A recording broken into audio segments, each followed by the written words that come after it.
Welcome to another episode of VitalDocTalk, and today on the show we have Dr. James Stirrett. Dr. James, welcome to the show. Hey, thanks for having me.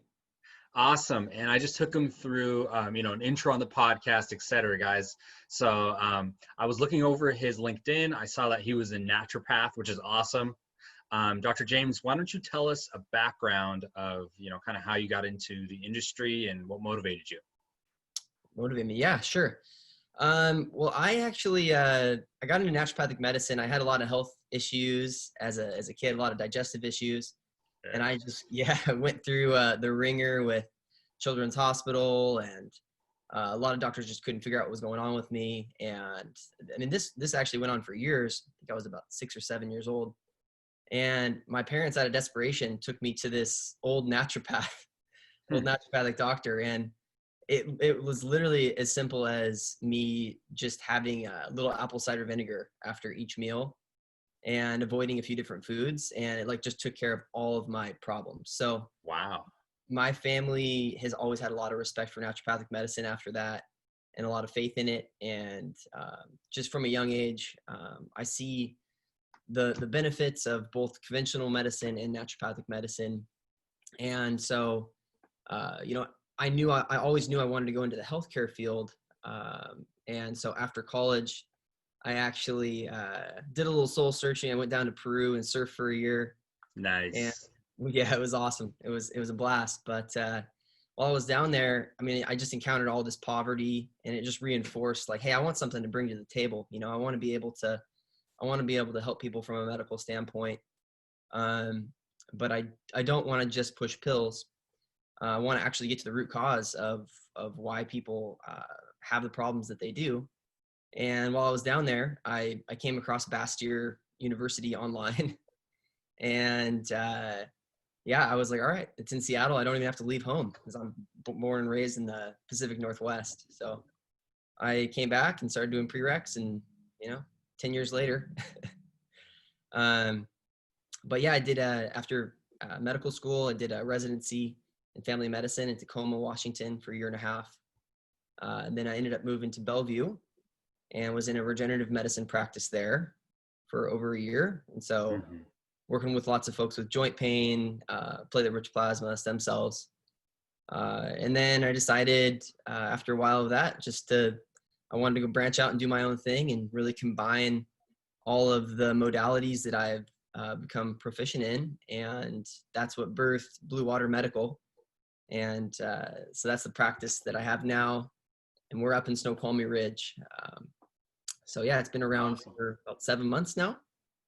Very cool. Fresh out of the water. I love it. 7 months, and we're located in Seattle too, as well. So the audience I don't know if they know that about me, but that's really awesome though. You're a local native here.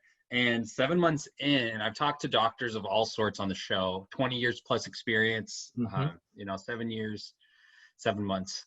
So why don't you give me a quick background, I guess, on what do you feel like? Because a lot of doctors, right, some of them, they just go straight out of med school and they go into starting their own practice. You actually worked for somebody at first, right? What advantages do you feel like that actually gave you working for somebody?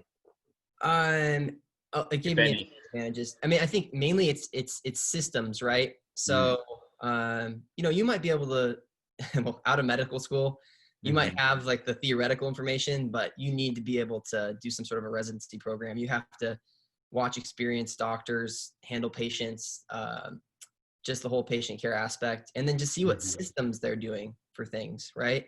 Everything from the front desk to, how to treat a patient.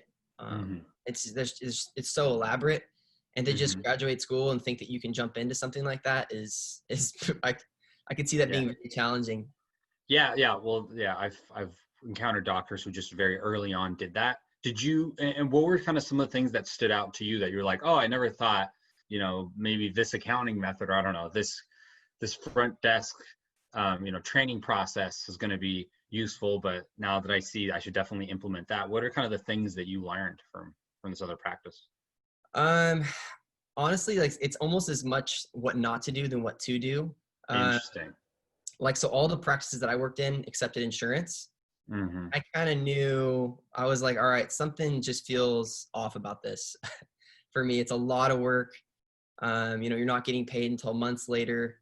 A lot of times you're not being reimbursed well, and you're just having to cram patients into your schedule to make a profit for the day. And so I just knew early on, like, all right, when I start my own practice, I'm going to be cash. So we're a cash-based Mm-hmm. practice.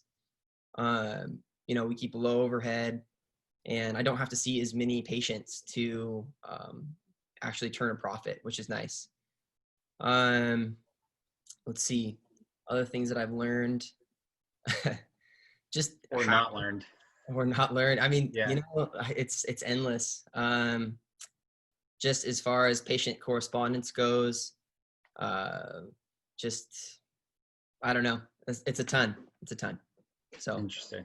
So now, you branched out, you got out of these other practices that have bad patient correspondence, take insurance, do everything the wrong way.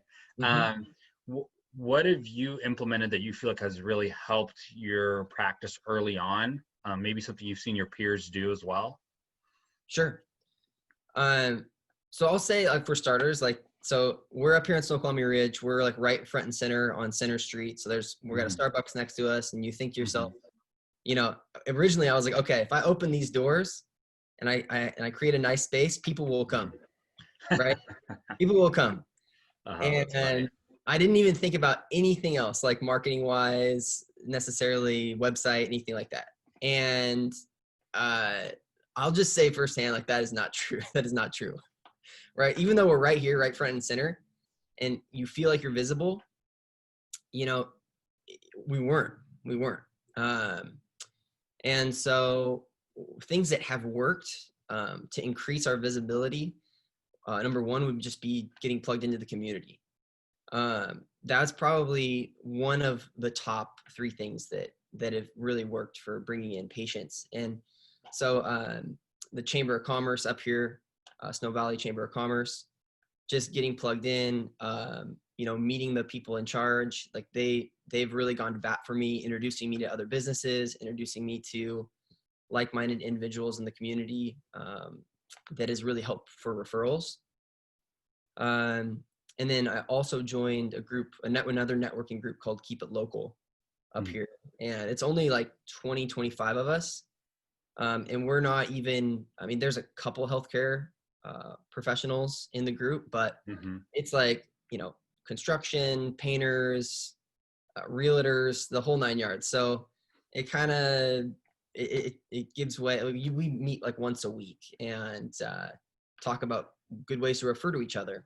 And so Awesome. that's Is that really, like a BNI group, or like it's have you really, heard of BNI? Is that like yeah. a local chamber of commerce type of groups? I think, that's a great topic you brought up, plugging into the community.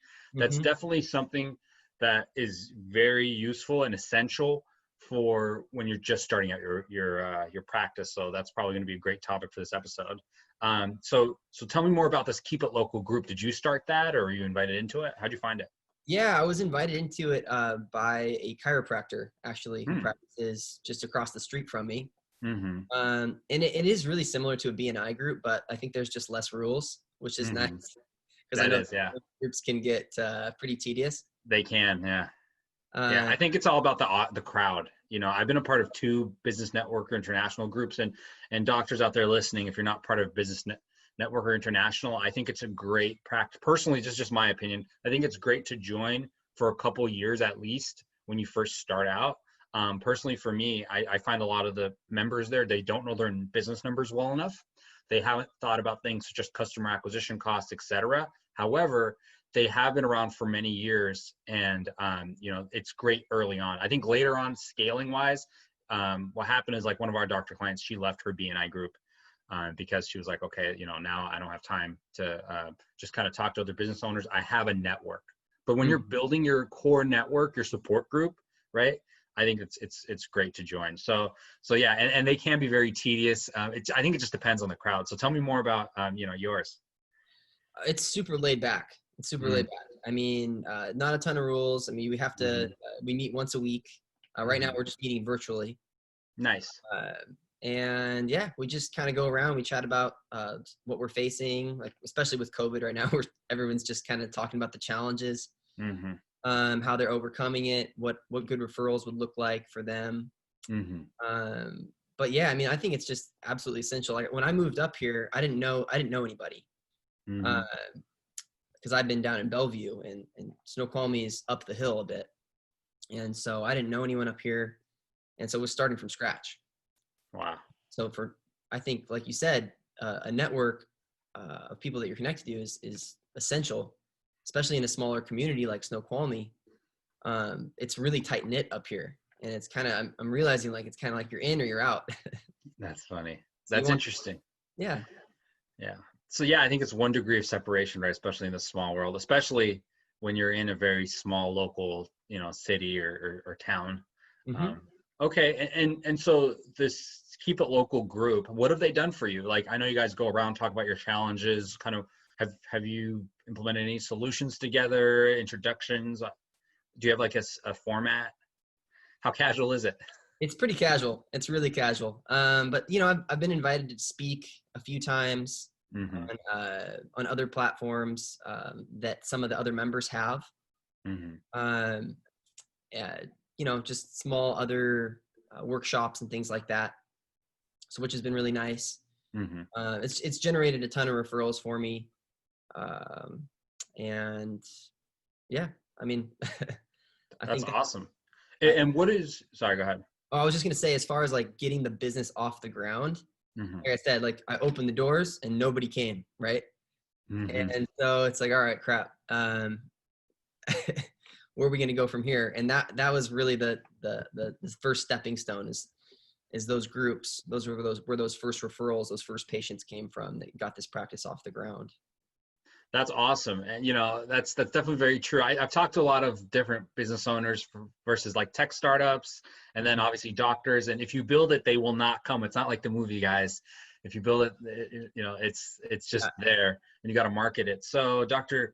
James, what have been some of the kind of tips and tricks that you implemented that you feel like have really helped you grow to the next level after, the first 3 months where you're trying to learn how to swim, and now hopefully you're getting going? I know Corona obviously did come during like your first year. So that's right. Past this, I think that's going to be great.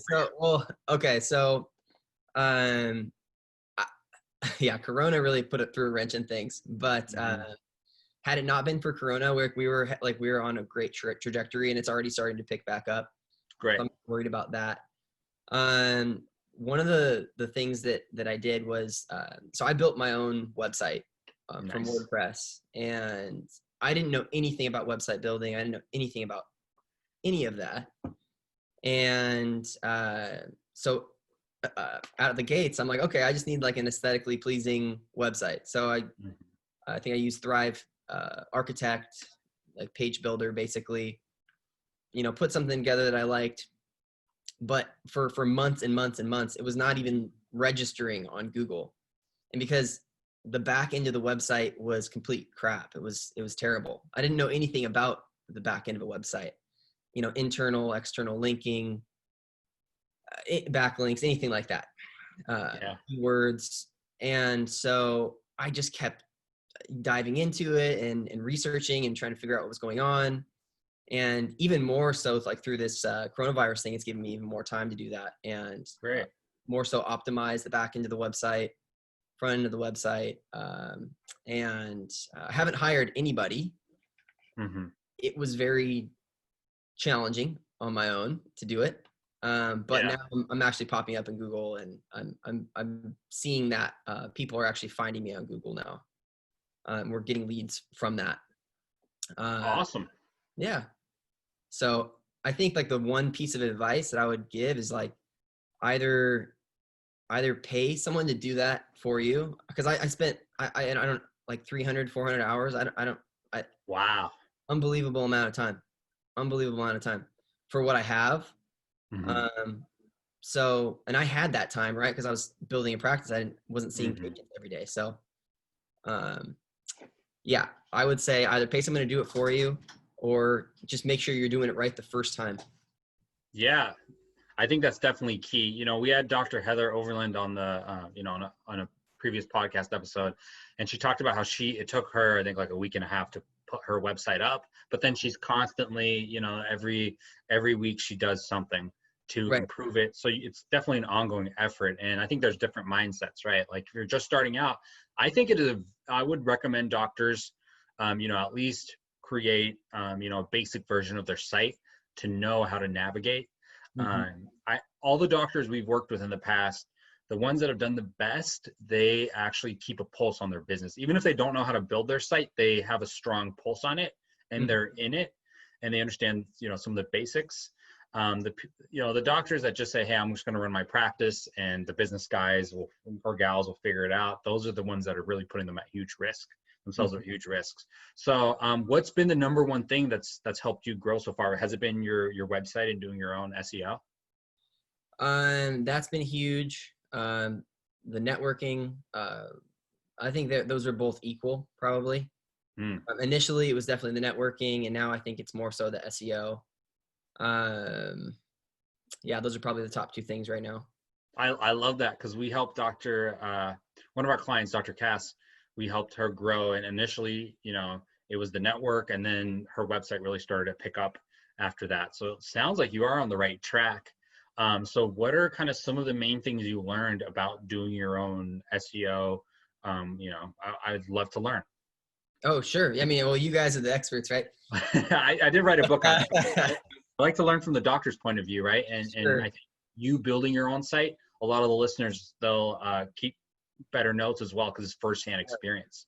So, I mean, if you're doing it on your own, like just like I just use Yoast SEO for keywords Hmm.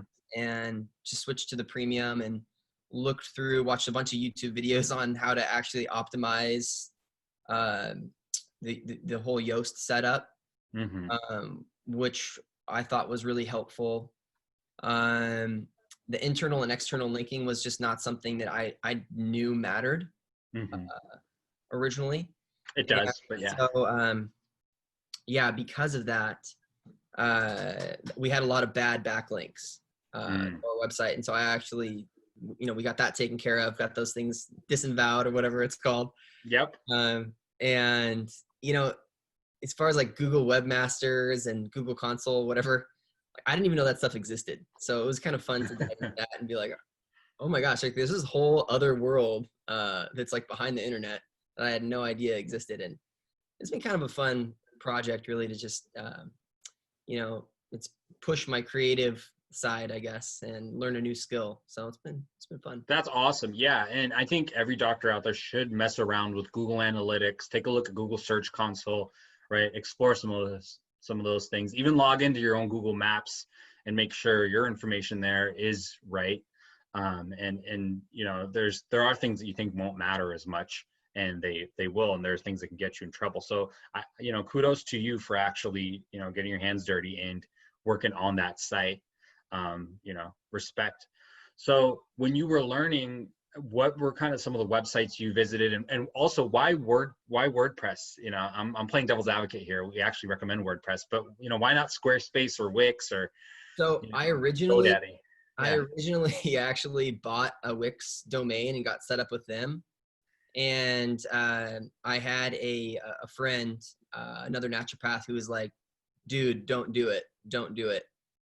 Dump it." So I dumped that domain. I got rid of it because, like, I guess the domain gets locked down through Wix for, you know, What? yeah, if you Wow. it was like 6 months or 8 months or something like that. And I was like, all right, well, I don't have that type of time. So I just made a new domain, started over with WordPress. Um, and yeah, I mean, I heard through word of mouth that that was the way to go. So And that was your main choice, word of mouth? word of mouth. I mean, and then I just kind of Googled it, like just looked through blogs and saw what people were talking about. And it just seemed like it was a more powerful way to go about it. It seemed like there was more flexibility with your SEO and just your control over your website when you're, as opposed to going through something like Wix. Yep, exactly. You know, you hit the nail on the head there. WordPress gives you a lot more options. And then the second thing that a lot of people don't talk about either is WordPress is used so often that now they have a bit of what they call a networking effect. Since they're big in the network, they get a lot of benefit. So if you ever work with another web designer or whatever, like most likely they've used WordPress if they know what they're doing. It's so common. It's almost actually a red flag if they're like, oh, I don't know WordPress. It's like, what? Like, it's a standard. So that's what definitely benefits WordPress as well, since so many people work on it and it's got all these plugins and functionalities. So that's awesome. And so what were some of the changes? So you said you disavowed your links. Did you add pages? Was it that you were stuck in Google sandbox, and because your website's so new, Google didn't even, have you on?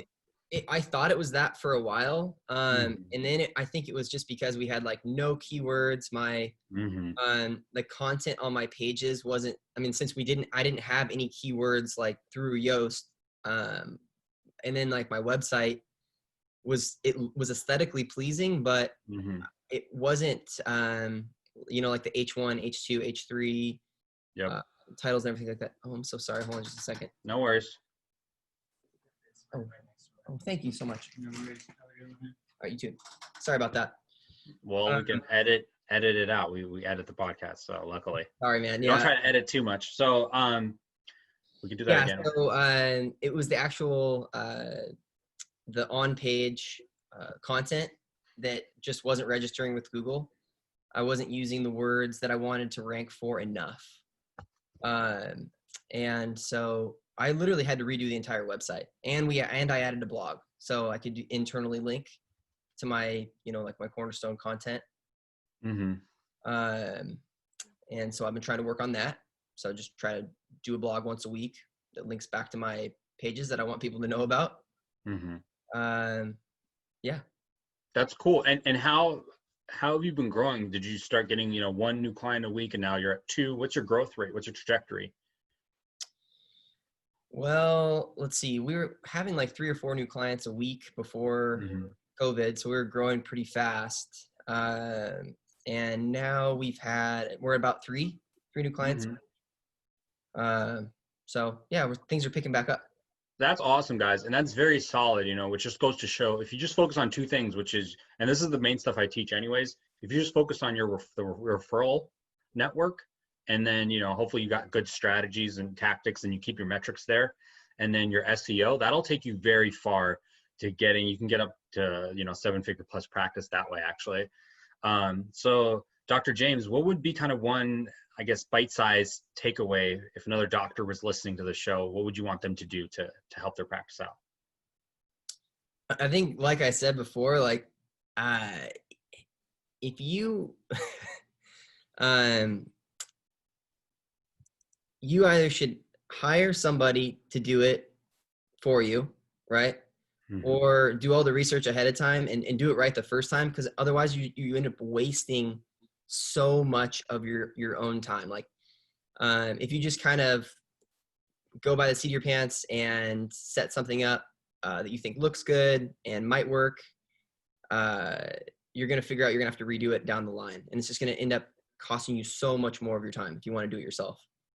So I would just say, do the research ahead of time, know what you're going into. Otherwise, if you don't feel like you have that in you, definitely hire somebody to do it. Love it. Yeah, guys, if you're thinking of starting a website or you want to work on a website, you either want to spend, 100 hours on it or hire somebody to do it. And you just got to do the math, right? And that's something that a lot of people, I guess, just kind of dive into and they sometimes can take for granted. I get it all the time where they're like, Vlad, it's just a copy and paste, how, isn't it easy? Just add that page real quick. It's like, no, it does take a lot of work. So awesome. Dr. James, thank you so much for being on the podcast. And where can people find you? So up here, Snoqualmie, Washington, physically, and then online, bluewatermednw.com is our practice website. Cool. Well, thank you guys. And that's another episode of VitalDocTalk. All right. Thanks for having me.